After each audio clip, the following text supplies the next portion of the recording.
పండగలే high power ఉల్లాసం high power ఉత్సాహం high power ఆరోగ్యం హై పవర్ ఆనందం. గుంటూరు వారి XXL మరియు హై పవర్ హార్స్ దేశవాళీ మినపగుళ్ళు. బంధాలు అనుబంధాలు మరింత దృఢంగా మరింత బలంగా.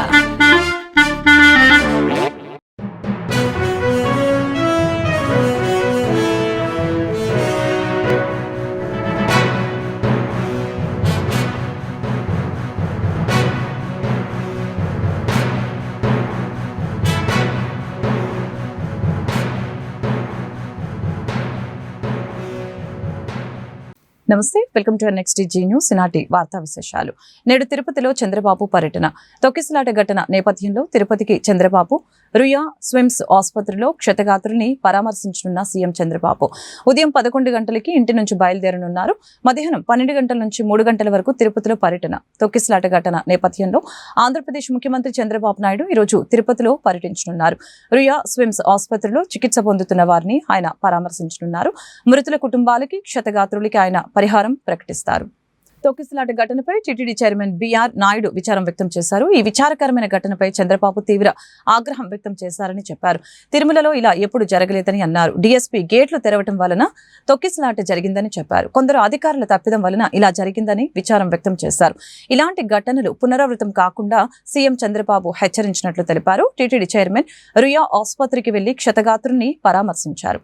ప్రమాద ఘటన నేపథ్యంలో పలువురు మంత్రులు హుటాహుటిన తిరుపతికి చేరుకున్నారు.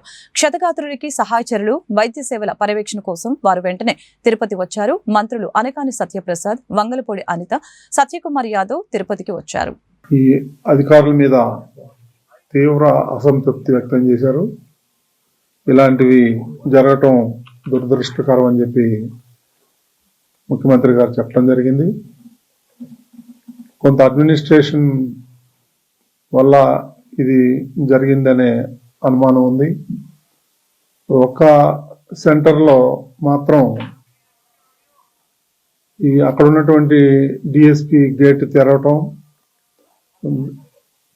ఇమ్మీడియట్గా అందరూ తోసుకొని రావటం వల్ల ఈ తొక్కిసలాట్లు జరిగింది.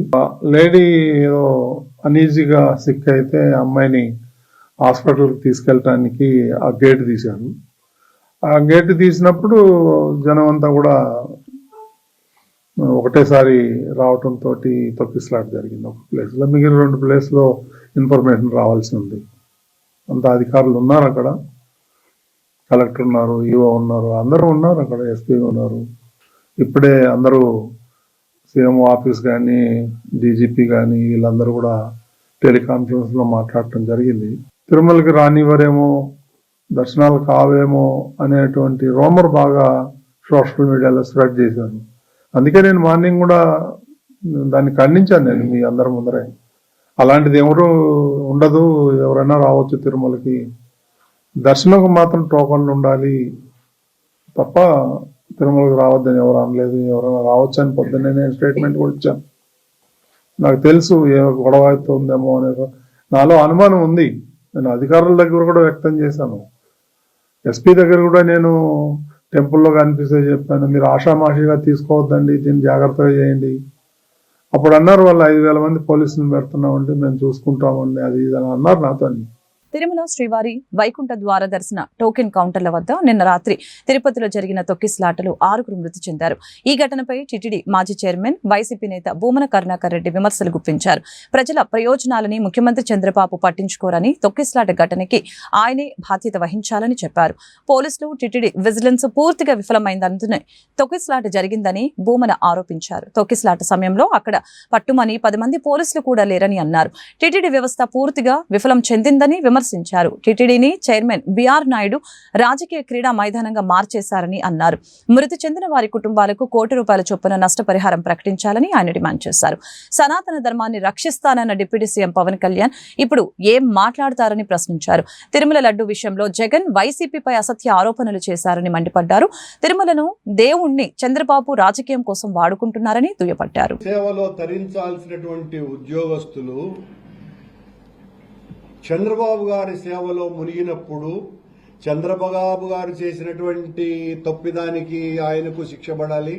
గతంలో అధికారంలో మొన్ననే మేము ఉన్నాం, మీకు సంబంధించినటువంటి అధికారులలో కొద్దిమంది మాకు మీరు ఏం చెప్తున్నారు, అధికారులకు ఆదేశాలు ఇస్తున్నారు అన్నటువంటి విషయాలు మాకు చెప్పకుండా పోరు అని అనుకుంటే అంతకంటే మూర్ఖత్వం మరొకటి లేదు. మీకు ఎంతసేపు మా మీద పడి ఈ పాపాలన్నీ కూడా వైఎస్ఆర్ కాంగ్రెస్ పార్టీ మీద నెట్టేయటమే. సనాతన ధర్మాన్ని పరిరక్షిస్తాను అని తిరుపతిలో వీరతాడులు వేసుకొని తిరిగినటువంటి పవనానంద స్వాముల వారు మీరు మరి ఈ సనాతన ధర్మాన్ని కాపాడాల్సినటువంటి బాధ్యత మీ మీద ఉన్నది. మీరు సనాతన ధర్మాన్ని కాపాడుతారా లేదా సనాతన ధర్మాన్ని మీ ఆలోచన రీతులలో తునాతునకలు చేయడానికి కంకణబద్దులైనారో కూడా తెలియటం లేదు. దీనికి వెంటనే మాట్లాడాల్సినటువంటి అవసరం ఉన్నది కదా. మీరు ఆ గేమ్ చేంజర్లో రోడ్డు ప్రమాదంలో చనిపోతే ఈ రోడ్లకు కారణం వైసీపీనే అని మాట్లాడతాడు పవన్ కళ్యాణ్ గారు. ఈ రోజు జరిగినటువంటి ఈ ఘటనకి మీరు సనాతన ధర్మాన్ని కాపాడుతానని మాయ మాటలు చెప్పడం మూలంగానే జరిగింది అని మా ఆరోపణ. మీరు ఈ రకమైనటువంటి మాటలు మాట్లాడతారు, ఆచరణలో ఒక్కటి కూడా అమలు చేయరు. అలాగే గాయపడిన ప్రతి ఒక్కరికి కూడా కనీసం 20 లక్షల రూపాయలు ఇవ్వవలసినటువంటి అవసరం మేము గట్టిగా డిమాండ్ చేస్తున్నాం. ఇవి కాకుండా ఊరికినే పరామర్శలతో కాలం గడిపేసి 5 లక్షలు ఇస్తాం 10 లక్షలు ఇస్తాం అని అంటే సరిపోదు. మీరు ప్రభుత్వం చేసినటువంటి హత్యలివి. ఒక మాటలో చెప్పాలంటే బాధ్యతారాహిత్యంగా వ్యవహరించటం మూలంగా ప్రభుత్వం చేసినటువంటి తప్పిదం కారణంగా జరిగినటువంటి ఈ చర్యకు ఒక్కొక్కరికి చనిపోయినటువంటి వాళ్లకు ₹1 కోటి. వైసీపీ అధినేత మాజీ ముఖ్యమంత్రి జగన్ విదేశీ పర్యటనకు అడ్డంకులు తొలగిపోయాయి. జగన్ లండన్ వెళ్లేందుకు సిబిఐ కోర్టు అనుమతినిచ్చింది. ఈ నెల 11 నుంచి 30 తేదీ వరకు లండన్ కు వెళ్లేందుకు గ్రీన్ సిగ్నల్ ఇచ్చింది.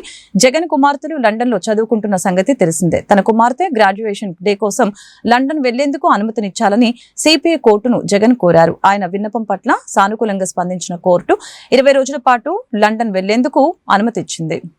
కూటమి ప్రభుత్వ పాలనలో గుంటూరు ప్రగతి పరుగులు తీస్తుందని పశ్చిమ ఎమ్మెల్యే గల్లా మాధవి స్పష్టం చేశారు. నగరవాసులకు మెరుగైన మౌలిక వసతులతో పాటు కనీస సౌకర్యాలు కల్పిస్తున్నామని పేర్కొన్నారు. కేంద్ర సహాయ మంత్రి పెమ్మసాని చంద్రశేఖర్ చొరవతో గుంటూరులోని రైల్వే అండర్ గ్రౌండ్ ఫ్లైఓవర్ బ్రిడ్జిలకు మహర్దశ పట్టిందని చెప్పారు. గురువారం గుంటూరు 28వ division Seethamma colony main road లో 94 లక్షలతో చేపట్టిన అభివృద్ధి పనులకి ఎమ్మెల్యే గల్లా మాధవి గురువారం శంకుస్థాపన చేశారు.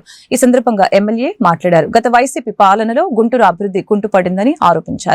నిర్ణీత సమయంలోని అభివృద్ధి పనులు పూర్తి చేయాలని కాంట్రాక్టర్లను ఆదేశించామని చెప్పారు. తొలితరం స్వాతంత్ర సమరయోధుడు వడ్డే ఓబన్న జయంతిని రాష్ట్ర వేడుకగా నిర్వహించేందుకు ప్రభుత్వం నిర్ణయించడాన్ని స్వాగతిస్తున్నామని చెప్పారు. ఈ కార్యక్రమంలో స్థానిక కార్పొరేటర్ పి సుబ్బారెడ్డి, కూటమి నేతలు పాల్గొన్నారు.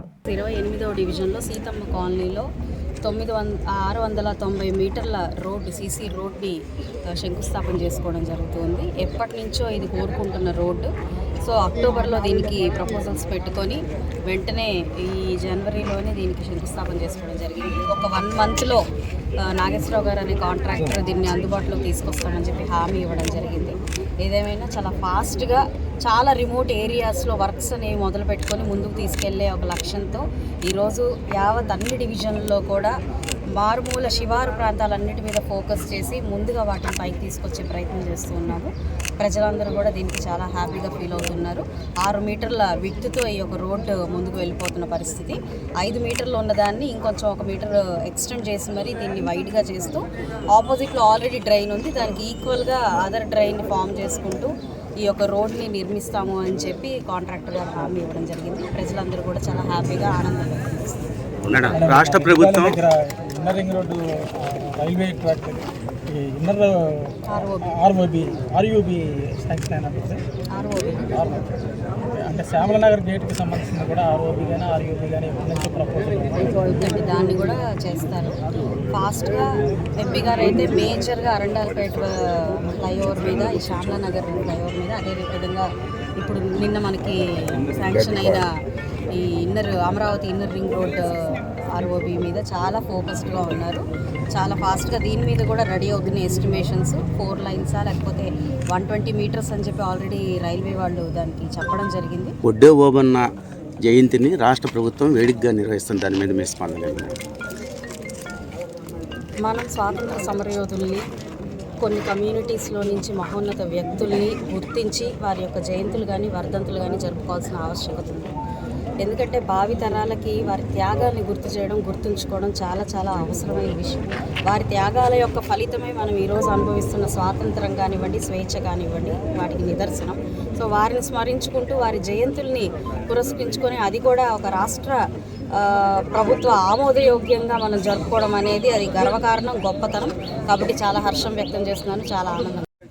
ఈరోజు కుందుల రోడ్లోని ఈ కుందుల రోడ్ అంటారు దీన్ని 98 లక్షల ఎస్టిమేషన్ తోటి 26/7/2023 తర్వాత మన కౌన్సిల్ సమావేశంలో ఆనాటి ఎమ్మెల్యే మద్దాల గిరి గారు, మన మేయర్ కావేటి మనోహర్ నాయుడు గారు, అన్న లేళ్లాపిరెడ్డి గారి ఆధ్వర్యంలో ఈ రోడ్డుని ఆ రోజు శాంక్షన్ చేయడం జరిగింది. ఆ రోజు కాంట్రాక్టర్ తీసుకొని కూడా ఈ వర్క్ మొదలు పెడితే కొబ్బరికాయ కొట్టడం జరిగింది. తద్వారా కాంట్రాక్టర్ గారికి వేరే కాంట్రాక్ట్ చేయడం వల్ల ఇబ్బందులు ఉండడం వల్ల కాంట్రాక్ట్ ఆగిపోయింది.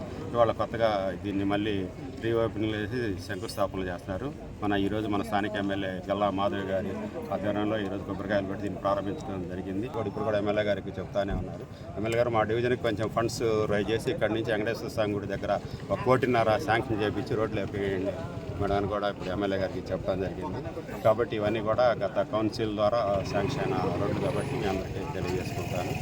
గేమ్ చేంజర్ డాకు మహారాజ్ సినిమాకి పెంచిన టికెట్ ధరల్ని 10 రోజులకే పరిమితం చేయాలని రాష్ట్ర ప్రభుత్వాన్ని హైకోర్టు ఆదేశించింది. గతంలోనూ ఇదే తరహా ఉత్తర్వులు ఇచ్చామని అవి ప్రస్తుత సినిమాల విషయంలోనూ వర్తిస్తాయని తెలిపింది. హైకోర్టు ప్రధాన న్యాయమూర్తి జస్టిస్ ధీరజ్ సింగ్ ఠాకూర్, జస్టిస్ చీమలపాటి రవితో కూడిన ధర్మాసనం ఈ మేరకు ఉత్తర్వులిచ్చింది. గేమ్ చేంజర్ డాకు మహారాజ్ సినిమాల అధిక షోల ప్రదర్శన, టికెట్ ధరల పెంపునకి అనుమతినిస్తూ రాష్ట్ర ప్రభుత్వం తీసుకున్న నిర్ణయాన్ని సవాలు చేస్తూ గుంటూరుకు చెందిన అరిగెల శ్రీనివాసులు హైకోర్టులో పిల్ వేశారు. న్యాయవాది గుండాల శివప్రసాద్ రెడ్డి వాదనలు వినిపించారు. టికెట్ ధరలను 14 రోజులు పెంచేందుకు ప్రభుత్వం వెసులుబాటు ఇచ్చిందని తెలిపారు. ఆ సినిమాల కథానాయకులు ముఖ్యమంత్రి, ఉప ముఖ్యమంత్రి బంధువులు కావడంతో అధిక షోలకి ధరల పెంపునకి అనుమతినిచ్చారని అన్నారు. గేమ్ చేంజర్ ఫ్రీ రిలీజ్ వేడుకకు వెళ్లి వస్తూ 2 యువకులు రోడ్డు ప్రమాదానికి గురై కన్నుమూశారు. ఈ నేపథ్యంలో అర్ధరాత్రి వేళల్లో సినిమా ప్రీమియర్ షోల ప్రదర్శనను నిలిపివేసేలా ఆదేశాలు జారీ చేయాలని కోరారు. ధర్మాసనం స్పందిస్తూ శ్రీహరికోట రాకెట్ ప్రయోగం కార్యక్రమానికి వెళ్లి వస్తూ రోడ్డు ప్రమాదానికి గురై వ్యక్తులు మరణించారనే కారణంతో శ్రీహరికోటలో ప్రయోగాలు నిలిపివేయాలన్నట్లు మీ అభ్యర్థన ఉంది అని వ్యాఖ్యానించింది. ఈ పిల్పై తగిన ఉత్తర్వులు జారీ చేస్తామని పేర్కొంటూ విచారణను వాయిదా వేసింది. న్యాయవాదులపై పోలీసుల జులుం నశించాలని నినదిస్తూ గుంటూరులో న్యాయవాదులు నిరసన కార్యక్రమాన్ని చేపట్టారు. పొన్నూరు న్యాయవాది బేతాల ప్రకాష్ రావుపై సీఏ, ఎస్ఐ, వారి సిబ్బంది దాడి చేయడాన్ని ఖండిస్తూ బుధవారం గుంటూరు జిల్లా కోర్టు వద్ద న్యాయవాదులు మానవహారం ఏర్పాటు చేసి నిరసన వ్యక్తం చేశారు. ఈ సందర్భంగా బార్ కౌన్సిల్ సభ్యులు బ్రహ్మారెడ్డి మాట్లాడారు. ఉన్నత న్యాయస్థానం ద్వారా చర్యలకు ఉపక్రమిస్తామని హెచ్చరించారు. పొన్నూరు న్యాయవాది బేతాళ ప్రకాష్ రావుపై పోలీసులు తెరిచినటువంటి దమనకాండకు నిరసనగా జిల్లా వ్యాప్తంగా ఈ వారం అంతా న్యాయవాదులు విధులను బహిష్కరించుకునే భాగంగా ఈరోజు విధులను బహిష్కరించి మరి ఇరువురు న్యాయవాదులు నిరాహార దీక్షలో భాగంగా ఈరోజు మేమంతా వారి సంఘీభావంగా తెలియజేయడం జరిగింది. మా డిమాండ్స్ ఎస్ఐసిఐని సస్పెండ్ చేయాలా, కఠినమైన చర్యలు తీసుకోవాలా, వారి మీద ఎఫ్ఐఆర్ నమోదు చేయాలా, అదేవిధంగా డాక్టర్ పైన ఎఫ్ఐఆర్ నమోదు చేయాలి, అలాగే డాక్టర్ పైన మెడికల్ కౌన్సిల్ వారు వారిని సస్పెండ్ చేయాలా, అదేవిధంగా న్యాయవాదిపై అక్రమంగా రిజిస్టర్ చేసినటువంటి క్రిమినల్ కేసుని పోలీసు వారు వెనక్కి తీసుకోవాలి. దీనికోసం మేము రాష్ట్ర వ్యాప్తంగా శుక్రవారం కూడా బంద్ను ప్రకటించాం. ఈలోగా మేము మా అసోసియేషన్ జిల్లా వ్యాప్తంగా ఇచ్చినటువంటి పిలుపు మేరకు మా డిమాండ్ పరిష్కరించకపోతే రాష్ట్ర వ్యాప్తంగా బంద్ జరుగుతుందని, అంతేకాకుండా ఉన్నత న్యాయస్థానాన్ని ఆశ్రయించి పోలీసు వారు చేసినటువంటి ఈ ఎఫ్ఐఆర్ని ఫ్యాష్ చేసే విధంగా మేము ఉన్నత న్యాయస్థానాన్ని ఆశ్రయిస్తాం. అదేవిధంగా వారిపై కేసు కట్టే విధంగా మేము కోర్టులో వారిపై ఎఫ్ఐఆర్ నమోదు చేసే విధంగా 199/200 సిఆర్పిసి కింద అదేవిధంగా మేము పిటిషన్ దాఖలు చేయడం జరిగింది. మా చేత బలవంతంగా కోర్టు యొక్క ఆర్డర్ తీసుకుని పోలీసుల మీద కేసు నమోదు చేసేదాకా లేకుండా చట్ట ప్రకారం, ధర్మ ప్రకారం న్యాయంగా పోలీసులు వారే చేయవలసిన చర్యలు చేయాలని ఈ సందర్భంగా. తిరుపతిలో జరిగిన తొక్కిసలాట ఘటనలో గాయపడిన రుయా ఆసుపత్రిలో చికిత్స పొందుతున్న క్షతగాత్రుని ఆలయ ఈవో శ్యామలరావు పరామర్శించారు. పోలీసుల నిర్లక్ష్యం వల్లనే ఈ ఘటన జరిగిందని ఓ భక్తురాలు ఈవోకు వివరించారు.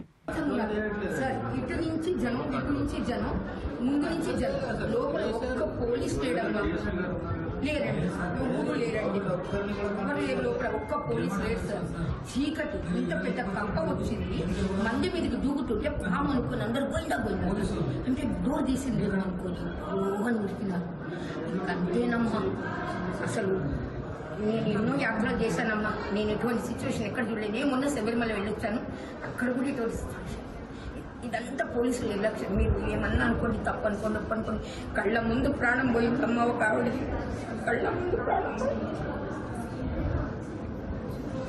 చచ్చిపోవడానికి దర్శనానికి వస్తారా? ఎందుకు వస్తారు మీరు దర్శనానికి అని అడుగుతున్నాడు పోలీసు అయినా. మీకు తెలిసి ఎందుకు వస్తారమ్మా? రావడానికి వస్తారా? దర్శనానికి అంటున్నాడు అయినా. పోలీసులు లోపల కంట్రోల్ చేస్తే ఏ ఘోరం సరిగే కాదు తల్లి. పోలీసులు ఒకరి ఇద్దరన్నా లోపల ఉండి అందరినీ లైన్లో కూర్చోబెట్టుకుంటే ప్రశాంతంగా ఉండేది.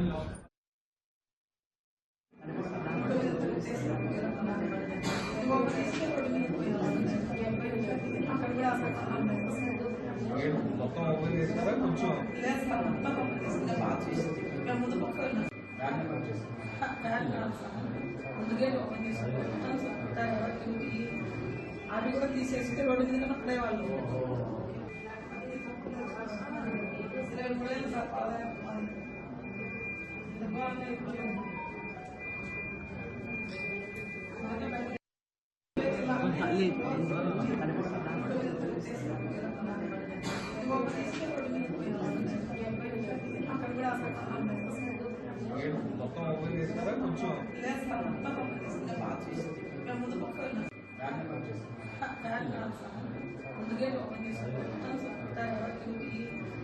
అవి కూడా తీసేస్తే రోడ్డు మీద పడేవాళ్ళు.